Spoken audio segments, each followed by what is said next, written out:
The other angle is the paranormal. Most investigations involve evidence and no admissions, but this case is one full of admissions and no evidence.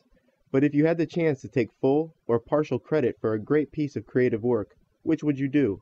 Now ask yourself why these people chose otherwise. Robert Johnson is considered the king of the Delta blues. He's also considered the father of rock and roll. It is very significant that Johnson would be considered the father of rock and roll, as it is alleged that he had sold his soul to Satan in Clarksdale, Mississippi, in exchange for guitar-playing abilities and worldwide fame. It was after Johnson made his alleged pact with Satan that he became the king of the Delta blues. Blues master and Johnson's mentor, Son House, set up him before Johnson's transformation. He'd sit at our feet and played during the break, and such another racket you've never heard. Son House said he made the audiences mad with his racket. Son House went on to say of Johnson before he made his alleged pact with Satan that he was a talentless and even an irritating guitar player. But he's followed me and Willie around on Saturday night, Willie Brown.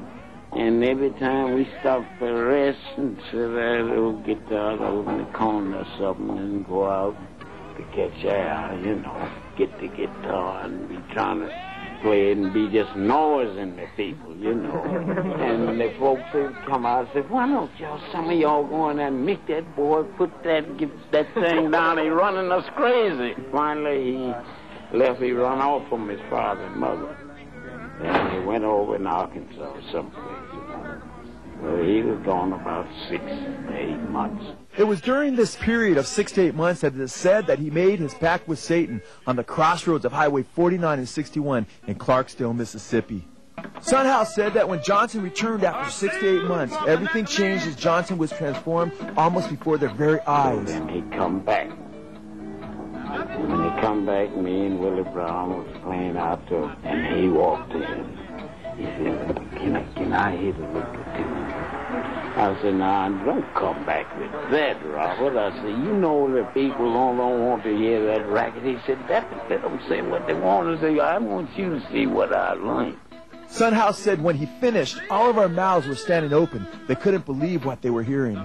Son House declared emphatically, quote, he sold his soul to the devil to play like that. He's not only declared to be the father of rock and roll, but the Rock and Roll Hall of Fame says that Robert Johnson stands at the crossroads of American music, much as a popular folk legend has it.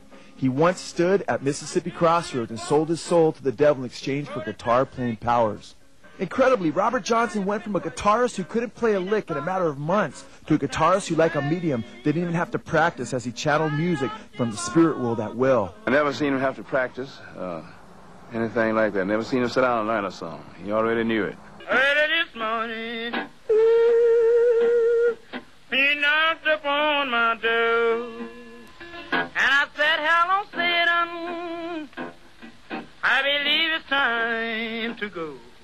Robert Johnson seems to have lived in great fear that Satan would come and finally collect his soul. This thought was communicated in songs like Hellhound on My Trail. The hellhound on my trail.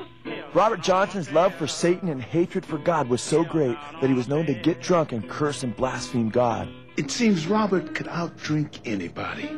He'd get drunk, start cursing God. The hellhound that Johnson so feared would finally catch up with him at the early age of 27 to take his soul. Johnson seems to have gone insane just prior to his death, having fallen to the ground, barking and howling like a dog. And they said he was crawling around, so they told me, he said, crawl around like a dog, so he was just howling, Said he crawled on his hands and knees and barked and howled like a dog before he died. His fame killed him. Black Sabbath was named after a satanic being that appeared to bass player Geezer Butler after he had already painted his house black and adorned it with upside-down crosses and depictions of Satan. This satanic being that appeared at the foot of Butler's bed is considered the fifth mystical member of Black Sabbath, who gave them the material for their first 3 albums.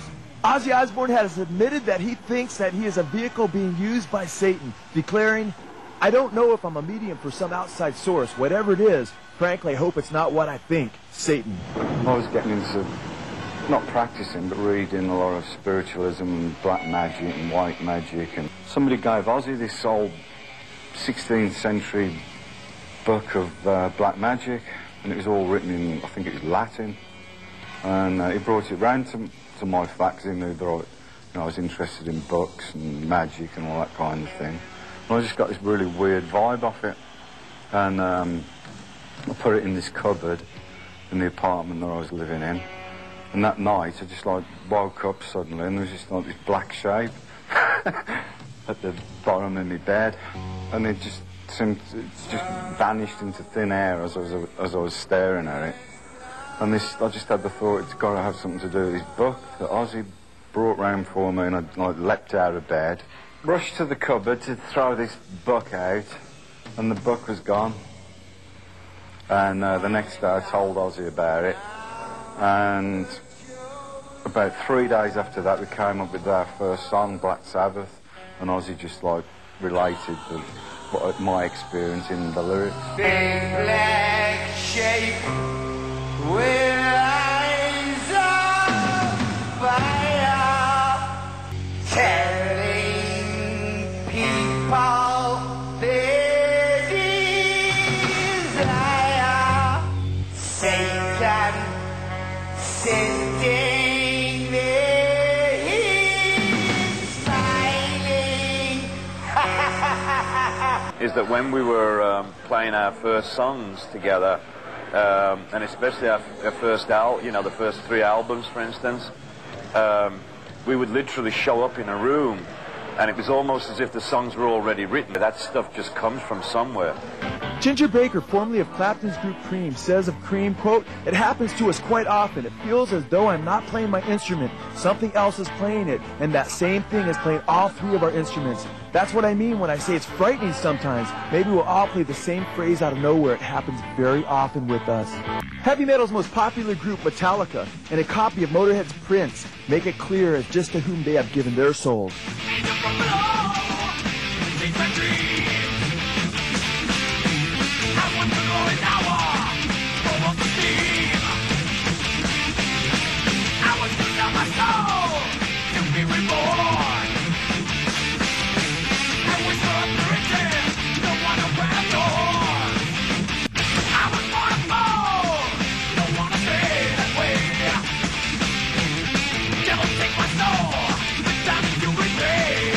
Kurt Cobain desecrated churches by scrawling graffiti like "God is gay" on the walls. Just before Cobain made it big, he admitted his aspirations in declaring, quote, "I will get stoned and worship Satan."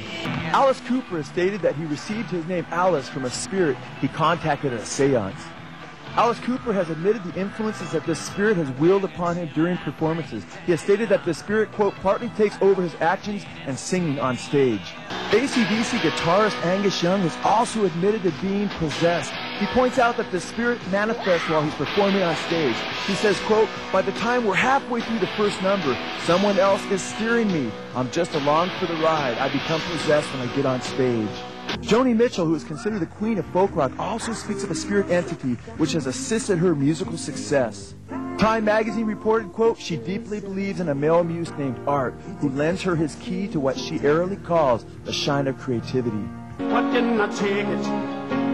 Meatloaf is yet another of one of the many rock artists who has admitted, quote, "When I go on stage, I get possessed." From all of this documentation, one gets the idea that if all the demons that were possessing all these different rock stars were cast out on the same day, the entire rock and roll industry would come tumbling down to the ground. Notice here how Harrison deceptively switches from Hallelujah to Hare Krishna in an effort to turn Christians to Krishna.